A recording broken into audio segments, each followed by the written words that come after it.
வணக்கம் viewers, welcome to Thamarai media. Shivapur பூனேயில் உள்ள ஒரு குக்கிராமம். மும்பையிலிருந்து சுமார் 180 கிலோமீட்டர் கிழக்கில் உள்ளது.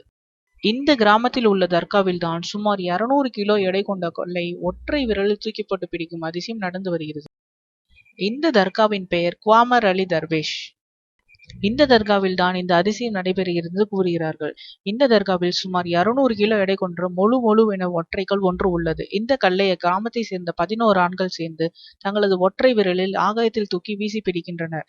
இக்கல்லை பிடிக்க 11 பேருக்கு தான் அனுமதி உண்டு. கூடுதலாகவும் குறைவாகவும் அனுமதி கிடையாது. இந்த கல்லை 11 அடி உயரத்துக்கு அசாதாரணமாக ஒற்றை விரலில் தூக்கி வீசி அதே ஒற்றை விரலில் அந்த 11 பேரும் பிடிக்கின்றனர். அப்படி வீசும் பொழுது குவாமர் அலி தர்வேஷ் என்று கோஷமிடுகின்றனர். கல்லை தூக்கி வீசும் பொழுது தங்களுக்கு யாரும் கனமாக இருந்ததாக உணரவில்லை என்றும் எளிதாக உள்ளது என்று அந்த 11 பேரும் தெரிவிக்கின்றனர். அதேபோல் இந்த தர்காவில் இருக்கும் விளக்கு தொடர்ந்து 24 மணி நேரம் எரிந்து கொண்டிருக்கிறது. பாம்பு கடி விஷத்தை உடலில் இருந்து இறக்கும் மாய சக்தி இந்த விளக்கு இருக்கிறது என்று இன்றும் நம்பப்படுகிறது.